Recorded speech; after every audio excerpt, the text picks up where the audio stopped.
So actually, I was forced to leave my stuff outside because I know anytime I go to the bathroom, they surround me up and try to bump into me. So at the risk of they stealing my stuff, I had to leave my stuff outside. So they're ambushing blacks again in this country. I had to leave my stuff outside. Excuse me, sir, did you see me when I was going in? No. You saw me going in? Yeah, you were sitting here. You saw me when I went by you earlier. I saw you sitting here. I wasn't paying attention. Oh, you didn't see me? Oh, I was ambushing the bathroom. As soon as I try to use the bathroom, they'll bring little kids and they'll be blocking my way, trying to bump into me. I'm homeless also. So I left my belongings right there, and I saw you sitting here. So I just saw you. I looked at you looked at me. You must have saw me. Even briefly. You weren't paying attention. So I'm just saying, So I always feel harassed when I try to use the bathroom. I use the women's bathroom, I always feel harassed. Oh, that's okay if you claim you don't see me. You didn't see me. I was just coming from the bathroom. I recorded a video in the bathroom. So I had to leave my stuff outside. Because, with my stuff, it's kind of hard for me to get out. Because they've been trying to use the little kids to bump into me. So I was like, for the sake of peace, let me leave my stuff outside. It's going to be, because all of a sudden the kids would jump at me, while in the bathroom. And the space is so confined. And there's no way that, they don't know better. They don't know better to tell the children, you don't jump at somebody in the bathroom. You don't try to forcefully run into them. And one of the child was saying, as soon as I got into the bathroom, I was waiting outside. Before I could enter, this lady and the child quickly came out of the bathroom stall. Like a surprise ambush. So I waited outside for them to exit. And one of the child was saying, do not touch her, do not touch her. And they were trying to forcefully jump on me. So I had to leave my stuff here. So it's like the FBI and their FBI rogues, they're running a child trafficking, extortion, child abuse type setting, whereby they're taking people's information, especially after I sued this NYPD for money. My life has turned into have all kinds of criminal type attacks. Yesterday, it's the same thing, downtown Brooklyn. I was trying to use the bathroom at the downtown Brooklyn Bridge bathroom. I went there early in the morning. I couldn't really use the bathroom because two females came after I entered the bathroom. They went to the next door and they were talking, laughing. That was it. I lost the urge to use the bathroom because they were acting in a very distracting manner. So that was 11 a.m. downtown Brooklyn. So I went back after 5 p.m. I went to the library, but I didn't want to use the bathroom in the library because sometimes they harass me at the downtown library. So as a homeless, so I didn't want to use the bathroom at the library because, so I thought I would have a little more privacy. So I went back into the park. After 5 p.m. the library closed. I took a video in the library also while I was in the library. So I rode my stuff, even though my tires is all, it's all falling out. So they say I'm very vulnerable, to be ambushed. That's the tire that fell out. They say I'm all vulnerable to be ambushed.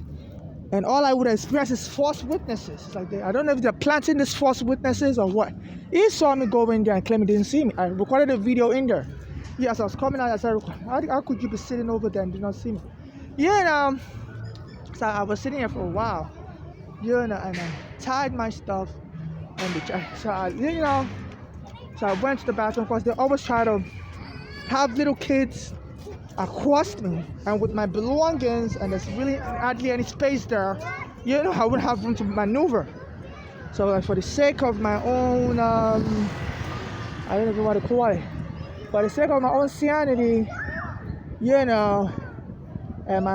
let me just, because I don't understand why they're forcefully trying to cross me anywhere, especially in the bathroom, in confined areas like that, and they try to make it look like, it's just, kids acting negligent or whatever. But, I just try to take every caution necessary. So I left my stuff here, chained it to the chair, and I went to use the bathroom. And before I could get there, there was a woman and a child in the large store. And before as I was about to enter, they jumped out of the store. So I took steps backward, waited outside the bathroom. And then the woman went to the sink. The sink was like right here. And the child walked towards me. I was saying, why is this person wearing colored clothing? I said something was incoherent. I didn't understand what the child was saying. I was like, this is very... A child shouldn't be confronting an adult like this. This looks very like pre-planned or something, but So they finally left. Then I went into the large store they came out of. I raised the seat up. I saw it was stained. The soda bowl was stained. Then I peed. I'm a transsexual. I peed standing up. Now while I was in the bathroom, a male and a child came in. I was there, and they were saying bye, let's go. And the child was saying bye, and the male kept saying let's go. It was just, because I always get harassed in the bathroom like that. As soon as I get into the bathroom, the park walker would tell me, let's go, get out of here. Or, they treat me like a monkey, like a slave foreign monkey. So I don't know if they were referencing that. It was just so weird. Then, they left. Then a female and some kids came in. And they were saying bye-bye also. Bye-bye. Go home or something. I was like, oh my goodness. 3 different kinds of people, and all it seems like apparent hostility, and the first time I tried to enter the bathroom, the woman and child came out of the large door and jumped towards me, almost like that. So I stepped backwards. That was my first time trying to enter the bathroom, and then the woman went to the sink on her left-hand side as she came out, and the child came towards me. I said, why is this person wearing multiple colors or something? Like she said something. The child said something incoherent. It was just like, just trying to provoke me. Because I was sitting here for a while, so they have me under FBI surveillance since I had an immigration court case. They arrested me at the JFK airport while coming to the country with my mother, and I was claiming it was my mother mainly was saying I was kidnapped as a child, that they shouldn't have arrested me even though I had a visa and my passport, and I was coming with my mother into the country, and they said permanent resident can't bring children in. So since my mother has been killed, they just retaliating against me. So if any beef my mother nursed with their agency or with their, they're taking out on me. So the FBI does this. Protects whites' interests, the law enforcement agency's interests above any other person's interest. So even if your rights has been abused in the past, we try to get justice. Eric Garner was trying to help me in my court case when the police also attacked me and evicted me from my home on Staten Island without court order. Me and my mother were evicted and the police sexually harassed me. This was in 2010 on Staten Island. And Eric Garner was going to help me in my court papers in 2014. On the same ground he stood at, I was recording him. He said his name is Eric Garner, is going to help me in my court papers. I was recording him. Weeks later, they went and struck him dead. That same ground he was standing on Staten Island. And they wouldn't let me testify in court. And the FBI could be watching my video because they had me on phone tap since my immigration case since 2000. And the FBI didn't release my video to the court. And in cases like George Floyd, it was due to the numerous videos and the courts being able to access all these videos. This is what the George Floyd killer, the police guys that choked George Floyd, they were able to convict them. So I believe but the FBI wouldn't acknowledge that my video exists, that could show motive that this NYPD may have killed Eric Garner because he was trying to help me in my court papers. Because on the same ground, he stood on 1 weeks later after he told me he was going to help in my court case, on Staten Island, on the same ground he stood on Bay Street. They went and took him to that close to my birthday in July. I was born on July 8, 2009. And I was born on July 8, 1981. They killed him July 17, 2014. So like 2 weeks after like a week after my birthday. More. So this was going on. Why? So I'm being accosted in the provocatory attacks. So at downtown Brooklyn around 5 p.m. When I was trying to use the bathroom there, the park worker, it looks like my Black American or Black Spanish, it came with some Arab veil wearing women. And they were banging on the door as soon as I went in there. Said, get out, get like I said, you don't talk to me like that. What is your problem? Who are you? And he was talking on his radio. I'm like, what is going on? Why are you acting very provocative? And he wouldn't explain nothing to me. He was talking on the radio, So they tell him to jump in me and start an attack with me. And, and I recorded a lot of the attack yesterday. And the Muslim veil wearing women, they were just laughing. So it's like that they're trying to pit one group against another, because there's a lot of they said the Muslim Hamas kidnap Americans, kill so many Israelis. So anything that happens bad in the world, try to use me as a punching bag, as a scapegoat, and further try to marginalize me. So the Black American park worker at the downtown park, I think they call that area Dumbo. That area neighborhood is called Dumbo, near the Manhattan Bridge. So they brought the Black American worker, and he came with some Arab women, and the Arab women are laughing. I was banging on the door, get out, get out. There were so many stores. There. Some of them were also occupied. So they just set me up deliberately like that for provocation, and they called the park police on me, and I recorded a lot of that incident. And so I told the park rangers, can you please have me document this on your police report, on your let me report this as harassment. They told me they wouldn't do that. I'm like, that means you're covering up. I said, this. Your janitor called the police on me. The bathroom was open, and it's open with between in the daytime. I came there in the daytime to use the bathroom. I have no right to be setting me up anytime I try to use the bathroom. You tell me to get out and call the police on me. I'm not an intruder.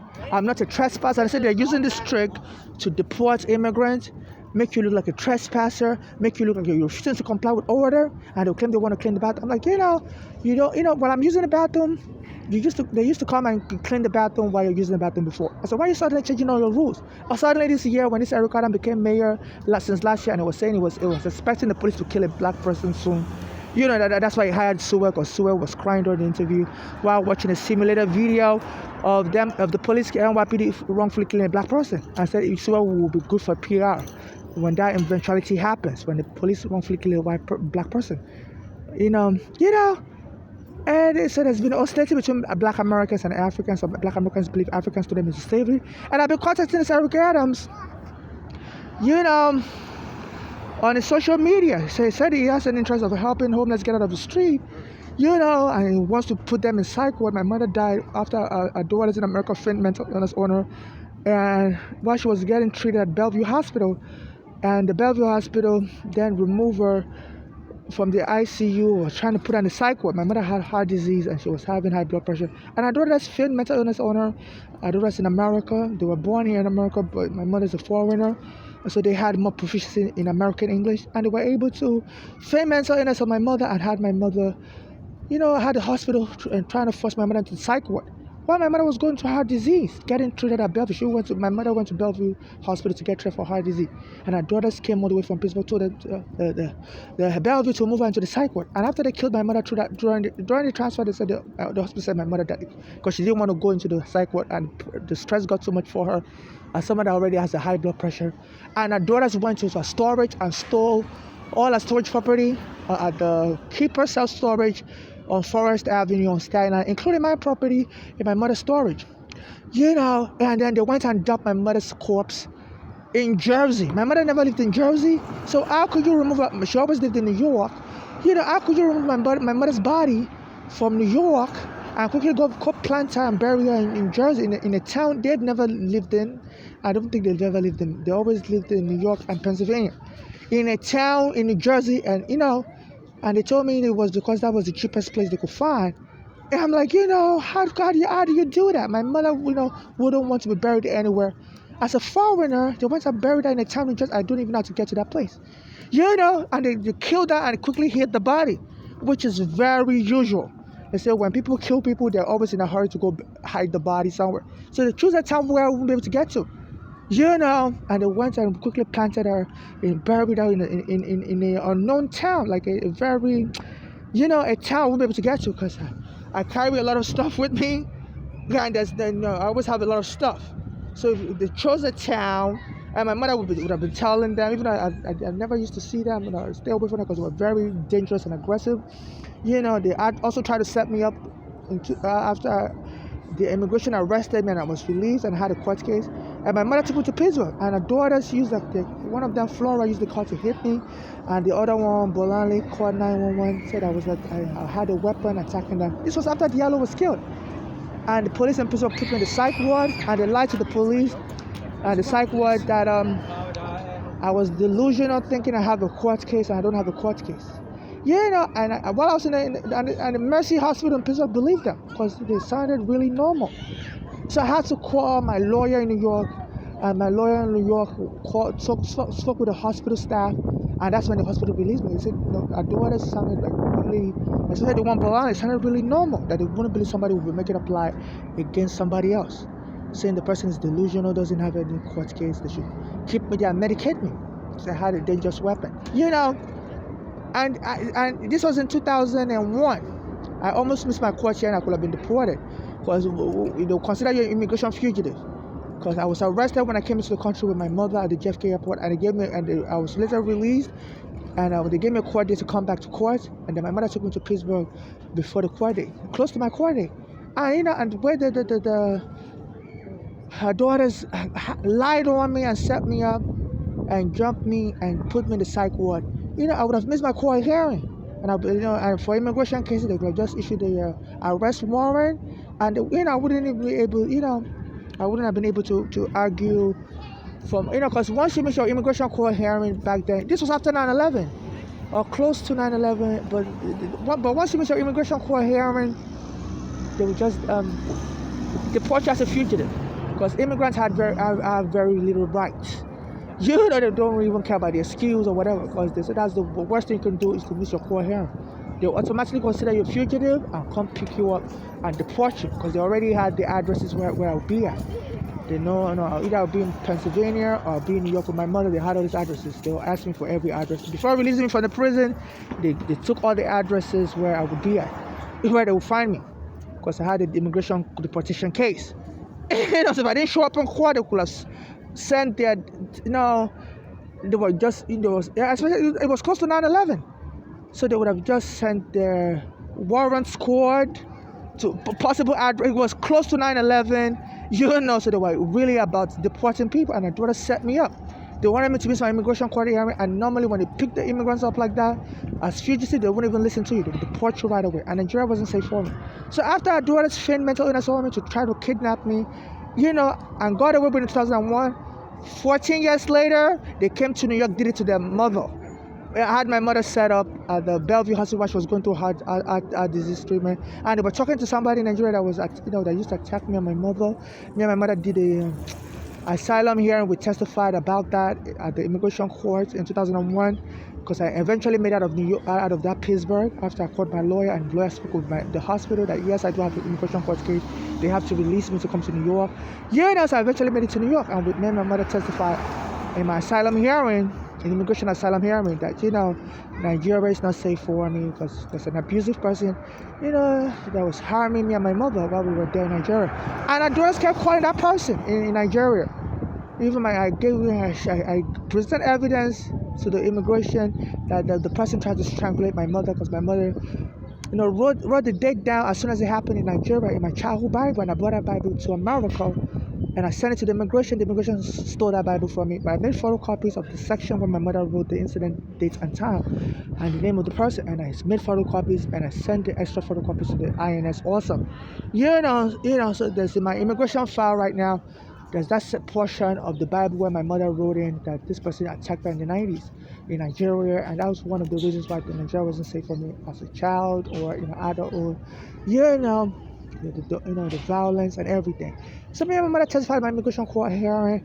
So this is what I'm going. So now that my daughters in America were able to kill her, and no lawyer in America will help me, because my mother and I was trying to get justice against the NYPD at the time my daughters killed her. Even Regina was trying to help me get justice at the time the NYPD killed her. So now, but the FBI has to use that immigration surveillance on me, because once they arrest you and give your name to FBI, they will always use the surveillance. So they use the unlawful surveillance to set me up for, all kinds of extortion type attack. So I can't use the bathroom. I'm getting jumped by the park walkers.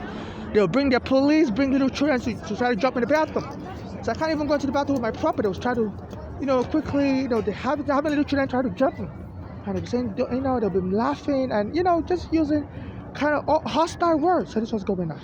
And I've been trying to record this on my phone, and my phone, the incident that happened yesterday, my phone erased everything.